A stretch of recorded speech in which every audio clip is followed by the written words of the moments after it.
우리 기업들은 서구에 있는 기업들에 비해서 주주환원에 있어서는 좀 뒤처져 있습니다. 가만히 자리에만 앉아 있으면 기업들이 현금 활용을 늘려줄까요? 정말로 인플레 시대에 닥쳐가지고서 우리가 해야 돼, 써야 돼 투자 전략은 무엇일까라고 하면은요, 딱 두 가지의 키워드만 기억하시면 된다라고 생각을 합니다.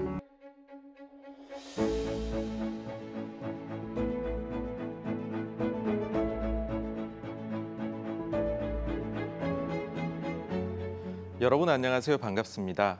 저는 정광우입니다. 한국투자밸류자산운용에서 10여 년 펀드 매니저로 근무를 했었고요. 지금은 주식경제 유튜브 채널 86번가를 운영하고 있습니다. 저는 오늘 이 자리에서 코로나 시대와 우리의 달라져야 될 투자 전략에 대해 말씀을 드려볼까 합니다. 물론 아직까지 코로나가 끝났다라고 말할 수가 없는 상황입니다. 그렇지만 경제에 미치는 영향을 따져보았을 때에는 2020년이나 21년 대비해서 급격하게 그 영향력이 감소할 것이라 생각을 합니다. 그렇다면 투자자들 입장에서는 그 이후를 빠르게 준비해야 되지 않나 그렇게 생각을 합니다. 그래서 과연 코로나 이전 시기는 어떠했었고 이후 시기는 어떠했는지 그 차이점을 한번 살펴보고요. 구체적인 투자 전략까지 파고 들어가 볼까 합니다. 코로나 이전의 사회는 저금리와 돈풀기의 세상이었습니다. 금리는 계속해서 내려갔습니다. 그러니까 경기 침체가 오더라도 정부에서는 금리가 계속 내려가서 조달하는 비용이 낮아지게 되니까 아주 손쉽게 돈을 풀어서 경기 침체를 해소할 수가 있었습니다. 이런 기대들이 쌓여가다 보니 투자자들은 위기가 온다라고 생각하면 당연히 정부가 더 낮은 금리를 약속해 줄 것이고, 그렇게 된다면 세상이 다시 좋아지는 그런 것들이 계속 반복이 되었던 것이죠. 얼마나 금리가 내려갔는지를 미국의 장기 금리를 가지고서 한번 말씀을 드려볼까 합니다. 지난 40년간 미국의 장기채 금리는 계속해서 하향했습니다. 80년대 초반에는 무려 15%가 넘어갔었는데요. 여러분, 15%라는 숫자가 감히 상상이나 가십니까? 지금 3%가 넘었다고 해도 난리가 나는 자산시장이 그런 세상인데요. 우리가 40년 전에는 15% 이상의 금리 환경에서 투자를 했었다라는 것입니다. 그런데 이렇게 높았던 금리가 계속 떨어집니다. 그래서 코로나 시기에는 결국 0%대까지로 떨어지게 됩니다. 금리가 계속해서 내려가는 상황에서는 향후에도 금리가 내려갈 것이야 라고 생각하고 투자하는 투자자들이 크게 성공할 수 있는 상황이었습니다. 미국의 3대 지수를 가지고서요, 이 상황이 구체적으로 주식에 어떻게 작동했는지를 말씀드려볼까 합니다. 다우, S&P 500, 그리고 나스닥 지수 중에서 가장 성장주의 비중이 높은 것을 우리는 나스닥 지수라고 이야기를 합니다. 이 나스닥 지수는요, 지난 40년 동안 다른 두 지수를 크게 아웃퍼폼했습니다. 나스닥 지수가 연평균 올린 수익률이 11.6%인데 반해서 다우와 S&P 500은 9%대에 머물렀습니다. 물론 보시기에 따라서는 연간 2% 차이가 그리 큰 차이가 날 수 있을까라고 생각하실 수 있는데요. 복리의 효과가 있습니다. 그래서 무섭습니다. 만약에 같은 시기에 시작점에서 각 지수에다가 100만 원씩을 넣었다고 상상을 해보십시오. 나스닥은 지금 8천만 원이 돼 있을 겁니다. 반면 나머지 두 지수는 약 4천만 원이 되어 있을 것입니다. 무려 2배의 격차를 만들어내었던 것이죠. 이것이 바로 저금리 세상에서 발생했었던 일입니다. 그런데 코로나 바이러스가 전 세계를 휩쓸고 지나간 이후에 세상이 조금 달라진 것 같습니다. 40년 동안 우리가 없었다고 여겼던 인플레이션이 싹트기 시작한 것이지요. 사실은 싹트는 수준이 아닙니다. 대단히 높습니다. 저는 일반인들이 와, 인플레가 정말로 왔구나 라는 걸 느끼게 된 것은 작년 11월이었다고 생각을 하는데요. 왜 그러냐 하면 미국의 소비자 물가지수가 40년 만에 최고치가 나왔기 때문입니다. 앞서 제가 40년어치의 자료를 보여드렸잖아요. 그리고 그 시기에는 금리가 내려갔고 인플레가 없었다고요. 그런데 40년 만에 최고, 그 전의 세상이 다시 도래하게 되었다라는 것이죠. 이때 당시의 소비자 물가지수는 6.8%입니다. 여러분, 연준이 몇 퍼센트의 물가를 목표로 하는지 아시나요? 2%입니다. 대단히 높은 숫자가 나온 것이죠. 그 이후에도 인플레이션은 계속해서 상승합니다. 그래서 마침내 지난달에는 소비자 물가가 미국에서는 9%를 넘는 어마어마한 숫자가 나오게 되었습니다. 여기서 많은 투자자분들은 한 가지 동일한 질문을 가지신 것 같아요. 뭐냐 하면 이토록 높은 인플레이션이 과연 지속될 수 있을까? 왜 그런 생각을 가지시느냐라고 우리가 한번 따져보면 뭔가 지금 발생한 인플레이션은 코로나로 인한 락다운, 그래서 공급망에 교란이 생기고 또한 지난 2월부터는 유럽에서 전쟁이 발발했습니다. 그런 영향들 때문에 일시적으로 높은 것은 아닐까 하는 생각이 드는 것이죠. 그래서 과연 구조적으로 변한 것이냐 아니냐, 여기에 대한 관심이 대단히 뜨겁습니다. 그러면서 지금이 인플레이션의 최고치일 거야라는 소위 말해서 인플레이션 피크론에 관심들이 대단히 많으십니다. 그런데 저는 감히 이렇게 말씀을 드리고 싶어요. 인플레이션 피크 논쟁은 대단히 무의미하다라는 것입니다. 왜 그러냐 하면 앞서도 연준이 목표로 하는 것은 2%의 인플레라고 말씀을 드렸거든요.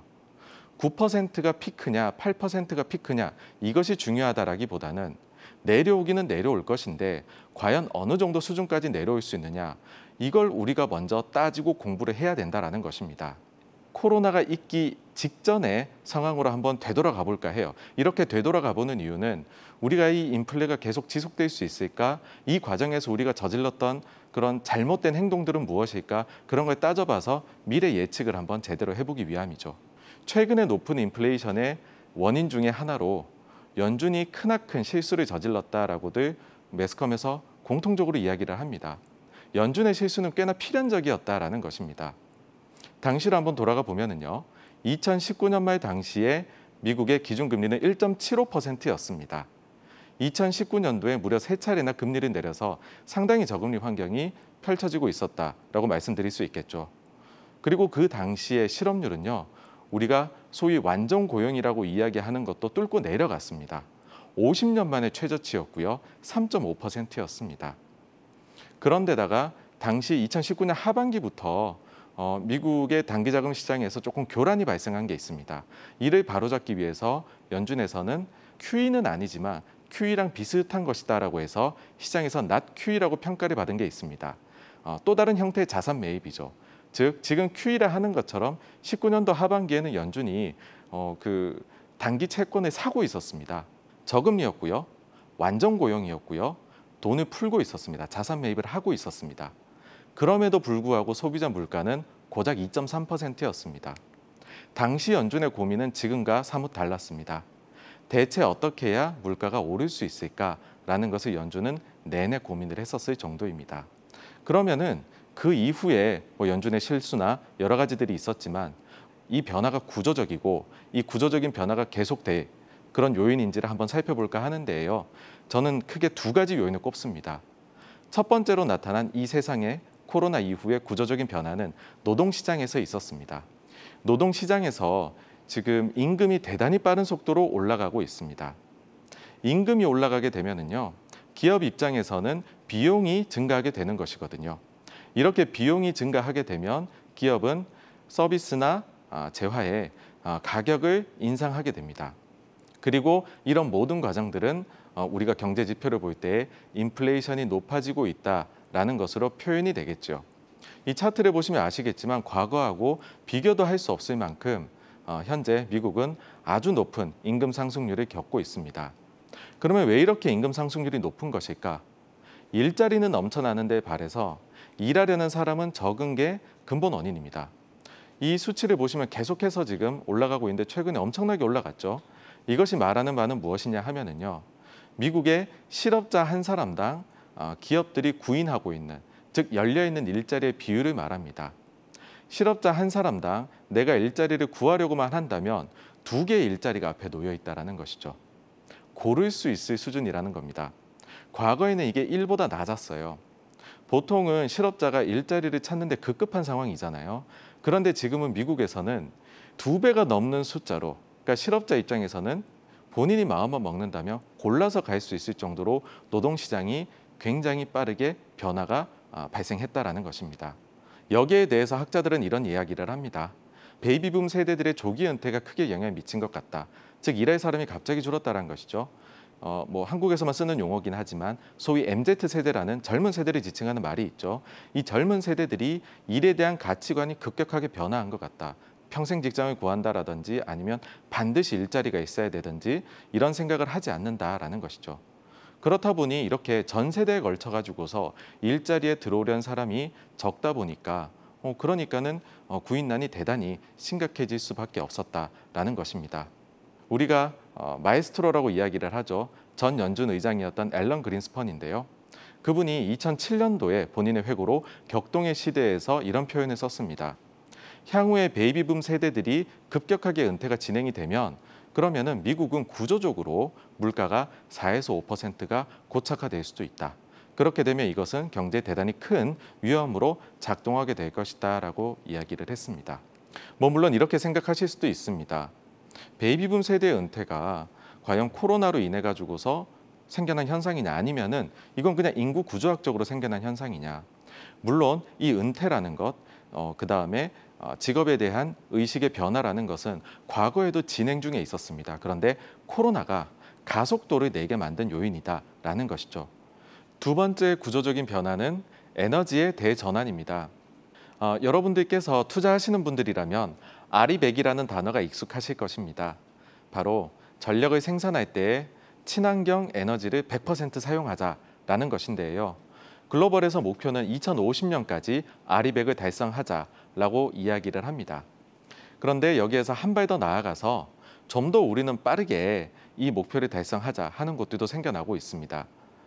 그러다 보니 특정 산업에서는요, 가령 예를 들어서 유럽의 자동차 산업 같은 경우에는 35년도까지 내연기관차를 퇴출시켜 버리자라는 과격한 주장까지도 하고 있습니다. 이같이 에너지가 크게 대전환하는 시기에 만약 질서정연하게 차곡차곡 우리가 계획한 대로 세상이 흘러간다라고 하면 아마 에너지 가격은 대단히 안정적일 것입니다. 그런데 이 에너지 가격이 우리가 예상하지 못한 방향으로 흘러가 버리게 된다면 그 가격의 흐름은 종잡을 수 없게 돼버릴 것입니다. 지금 보시는 자료는 최근에 유럽 중앙은행에서 내놓은 향후 에너지 가격에 대한 시뮬레이션을 해본 예상 가격 흐름입니다. 크게 두 가지를 시나리오를 잡았는데요. 하나는 질서정연하게 에너지 대전환이 일어난다라는 것이고요. 다른 하나는 무질서하게 에너지 대전환이 발생한다라는 것입니다. 만약에 무질서하게 진행된다라고 해버리면 지금보다도 가격이 훨씬 더 많이 오를 위험이 있다. 그것도 향후 1, 2년이 아니라 10년이 넘는 장기간에 걸쳐서 말이죠. 사실 지금 에너지 가격이 높은 이유에 대해 가지고서 많은 분들께서 전쟁을 원인으로 꼽습니다. 물론 전쟁도 큰 원인 중에 하나라고 말씀을 드릴 수 있겠지만 전쟁이 있기 전에도 WTI나 브렌트유 같은 경우에는 90불에서 100불 사이까지 이미 반등을 해 있었던 상황입니다. 그러면 이토록 반등을 어떻게 해 있을 수 있었을까라고 우리가 생각해 보았을 때 예전 산업이라고 해가지고요. 소위 말해서 이 산업에는 탄소 배출이 너무 많고 미래의 가치는 없다 보니까는 우리가 더 이상 투자를 하면 안 된다라고 하는 ESG라든지 아니면 친환경과 관련된 투자 이론들이 오일이나 이런 쪽으로 가는 투자를 많이 막았었던 경향이 있습니다. 에너지 가격이 높아진 데 우리가 전쟁이라는 요인도 있겠지만은 에너지가 길게 봐서는 2050년까지 대단히 큰 대전환의 시기를 겪고 있는데 그 사이에서 발생하는 구조적인 요인이 크게 작동을 하고 있다. 이렇게 말씀을 드릴 수 있는 것이죠. 앞서 이런 두 가지 요인들 때문에 지금 우리는 높은 인플레이션을 겪고 있고 이것이 고착화될 위험에 빠져 있습니다. 이렇게 인플레이션이 높다라고 이야기를 할 때에 흔히들 이런 이야기를 합니다. 인플레이션이 고도로 높은 시기에는 반드시 실물 자산을 가지고 있어야 돼. 그렇지 않으면은 나의 구매력이 떨어지게 되고 지킬 수가 없어라고 합니다. 근데 저는 감히 이것을 흔히 저지르는 오류다라고 말씀드릴 수 있습니다. 과거 인플레이션이 대단히 높았던 시기가 있거든요. 바로 1970년대 미국입니다. 이때 당시에 자산 시장이 어떠했는지를 보게 되면 과연 인플레가 높을 때 실물 자산을 정말로 가지고 있어야 되는 것인지 아닌지 판단이 설 수 있는 것이잖아요. 제일 먼저 주식을 한번 보도록 하겠습니다. 주식 시장의 경우에는 재미가 없었습니다. 소위 말해서 우리가 박스권이라고 하는 그런 거 있잖아요. 위아래가 다 막혀 있는 그런 세상이 미국에서 10년 넘게 펼쳐졌었습니다. 인플레가 높다 보니까는 기업들의 실적이나 이런 전망치 자체가 대단히 조금 불확실성이 컸던 것이죠. 그리고 그 사이에 1차, 2차 오일 쇼크도 있었고 그 금리를 빠르게 올려나가는 70년대 막판에는요. 그런 일들까지 있으면서 주식 자산이라는 것은 오르지를 못했었던 10년 넘게 그런 자산이었습니다. 그런데 이 시기에 인플레는 높게 일어났었거든요. 인플레 대비해서 주식을 가지고 있는 것, 이것은 패배하는 지름길이었다. 그런 수준으로까지도 사람들은 평가를 합니다. 그러면은 부동산은 좀 괜찮지 않을까라고 생각하실 수가 있어요. 근데 이 부동산도요. 소비자 물가지수 상승률 값을 보정을 해가지고 살펴보게 되면 69년 말 대비 82년 말, 무려 10년이 넘는 기간 동안에 미국의 부동산은 인플레이션 대비해서는 10년 넘는 동안 누적으로 단 1%밖에 상승하지 못했습니다. 물론 인플레를 이기기는 했어요. 그렇지만 우리가 이걸 가지고서 좋은 답안지를 선택했다라고 말할 수는 절대 없는 것이지요. 그 사이에 세금이나 여러 가지들의 문제도 비용도 발생할 수 있을 터이니까는요. 그러면은 정말로 인플레 시대에 닥쳐가지고서 우리가 해야 돼, 써야 돼 투자 전략은 무엇일까라고 하면은요. 저는 여러분들께서 딱 두 가지의 키워드만 기억하시면 된다라고 생각을 합니다. 첫 번째는 현금 흐름이고요. 두 번째는 현금의 활용입니다. 현금 흐름이라는 것은 무엇을 말하느냐? 내가 투자하려는 기업, 종목이 과연 우수한 현금 흐름을 갖추고 있는가 아닌가입니다. 이 우수한 현금 흐름이라는 것은 두 가지로 또 나눠볼 수 있는데요. 첫 번째는 비용의 관리입니다. 인플레이션의 시대에서는 인건비가 됐든 아니면은 다른 원부자재 가격이 됐든 비용이 많이 올라갈 것이잖아요. 이 비용을 아주 효율적으로 특히나 내가 같은 산업에 있는 다른 경쟁사 대비해서 관리할 수 있느냐. 그렇다라고 하면은 이 회사는 구조적으로 우수한 현금 흐름을 기록하게 될 것입니다. 또 다른 하나는 매출 쪽입니다. 계속해서 인플레가 높아지게 되면 상대적으로 소비자들의 주머니는 가벼워질 수밖에 없습니다. 그러면 소비 양 자체가 감소할 위험이 존재하게 되겠죠. 이처럼 고물가 시대에도 소비자들이 반드시 사게 만드는 그런 아주 매력적인 그리고 가격도 계속해서 인플레 이상으로 성공적으로 올려나갈 수 있다라고 하면 더 좋겠죠. 이렇게 매출액 단에서 계속해서 성장을 이뤄낼 수 있느냐. 이런 기업이다라고 해버리면 우수한 현금 흐름을 당연히 또 갖추게 될 것입니다. 다음으로 두 번째 키워드로 말씀드렸던 현금의 활용인데요. 이것은 무엇이냐 하면 내가 투자하려는 기업이 과연 우수한 현금 활용법을 갖추고 있느냐입니다. 아무리 현금 흐름이 우수해도 이것을 회사에 계속해서 차곡차곡 쟁여놓기만 한다면 그렇다라고 하면 일반 주주 입장에서는 그 현금을 나누는 효과가 대단히 제한적일 것입니다. 그런데 만약에 이 회사가 너무 무리하지 않는 한도 내에서 현금의 활용을 적극적으로 하고 있다라고 하면 일반 주주 입장에서는 그만큼씩 계속해서 수익률이 차곡차곡 쌓여 나가게 될 것입니다. 현금 활용이라고 하면 제일 먼저 떠오르실 것이 아마도 현금 배당일 텐데요. 하나 예를 들어 보도록 하겠습니다. 만약에 향후 10년간 주가 흐름이 완전히 똑같은 A와 B라는 기업이 있습니다. 근데 한 회사는 배당을 전혀 하지 않고요. 다른 한 회사는 5%의 배당을 한다라고 가정을 해보겠습니다. 그러면 10년 동안에 이 5%가 매년 누적으로 그리고 이것이 복리로 쌓여서 나중에는 엄청난 수익률 격차를 만들어내게 될 것입니다. 그래서 기왕이면 여러분들께서 기업을 고르실 때 배당을 많이 주는 기업을 앞으로는 고르셔야 될 것이다 라고 생각을 합니다. 두 번째로 현금을 잘 활용할 수 있는 부분은 인수합병에 적극적으로 나서는 것입니다. 인플레 세상이 오게 되면 사실 소비자 입장에서는 대단히 그 상황이 두렵고 또 주머니가 가벼워지는 상황이기 때문에 본인의 소비에 대해 가지고서 신중해지는 경향이 있습니다. 이 상황에서 고객들의 적극적인 소비를 이끌어내는 그를 통해서 성장을 이끌어내는 전략을 만들기는 조금 어려운 면이 있어요. 그럴 때에 한 번에 성장을 이뤄낼 수 있는 좋은 방법이 바로 인수합병입니다. 물론 여기에는 전제 조건이 하나 붙습니다. 과연 그 최고 경영자가 신뢰할 수 있는 사람이냐 아니냐입니다. 왜 그러냐 하면 우리는 인수합병 사례 중에서 좋지 않게 결말이 나온 사례들도 많이 알고 있기 때문입니다. 최고 경영자에 대한 신뢰가 우리가 바탕이 된다면 그렇다면 그 사람이 진행하는 인수합병은 대단히 좋은 딜일 경우에만 하게 될 것이고 회사에 도움이 되는 방향일 것이다. 이렇게 우리는 쉽게 알 수 있을 것입니다. 그래서 인수합병을 한다라고 하면은 여러분들께서는 이 경영진이 과거에도 과연 잘해왔는가 이것을 반드시 살펴보셔야 할 것입니다. 다음으로는 사실 이 부분을 말씀드리기 위해서 앞에 두 가지를 조금 설명드렸다고 해도 과언이 아닐 텐데요. 무엇이냐면 현금 활용의 최고봉은 자사주의 매입 소각이다라는 것입니다.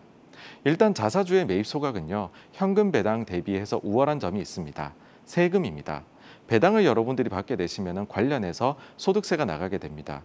그런데 자사주를 매입 소각해서 그만큼 주가가 올라가게 된다면 차익에 대해 가지고서 양도세를 내는 것은 여러분들께서 대단히 크게 투자를 하는 소위 말해서 대주주 정도가 되는 레벨이 아니다라고 하면은 양도세는 발생하지 않습니다. 그래서 이것만 하더라도 배당보다는 자사주 매입 소각이 우월한 점이 있는데요. 실제로 주가에서 자사주 매입 소각이 굉장히 파워풀하게 작동한 사례들이 있다. 이런 것들을 보여드리면 아마 더 기억에 남으실 것 같은데 한번 사례도 가지고 와 봤습니다. 대표적으로 애플입니다. 애플의 경우에는 스티브 잡스 사후에 팀 쿡이 지금 최고 경영자를 맡고 있죠. 이게 2011년도 8월 이후부터입니다. 그때부터 2020년 말까지 애플의 주가를 보시면은 대단히 가파르게 상승을 펼쳐온 것을 확인하실 수가 있을 것입니다. 이 기간 동안 애플의 주가는 무려 10배가 올랐습니다. 10배. 그러면은 흔히들 생각하실 수 있는 것이 애플의 이익이 그만큼 많이 늘었겠구나. 왜냐하면 주가라는 것은 이익의 함수니까. 그런데 놀랍게도요. 이 긴 기간 동안 애플의 순이익은 불과 38%밖에 증가하지를 못했습니다. 그러면 다른 데 이유가 있다는 거잖아요. 현금 배당을요. 이 기간 동안에 1,026억 달러 지출을 했습니다. 그리고 자사주 매입 소각에는 이보다 3배 이상 많은 3,787억 달러를 쏟아부었습니다. 이를 통해서 애플의 발행 주식 수는 무려 38%나 감소를 하게 되었습니다. 물론 이제 애플이 그 사이에 워낙 저금리로 가고 PER 멀티플이 올라가면서 그래서 주가 상승이 좀 더 견인된 면도 있기는 합니다. 그렇지만은 순이익 증가가 38%밖에 안 되었던 기업이 어떻게 10배나 주가가 오를 수 있었을까라고 해보면 발행 주식 수가 거의 40%나 감소했던 요인, 그리고 이에 더해 가지고서 배당금도 1,000억 달러 이상 일반 주주들에게 돌려주었다는 것, 이 점들이 크게 작용했던 것이 아닐까라고 생각을 합니다. 반대되는 사례가 있는데요. 워렌 버핏의 버크셔 해서웨이입니다. 같은 기간 동안 버크셔도 주가는 물론 상승을 했습니다. 150% 정도 상승을 했는데요. 놀라운 수치다라고도 할 수 있겠지만은 애플의 10배에 비하면 불만족스러운 것이 사실입니다.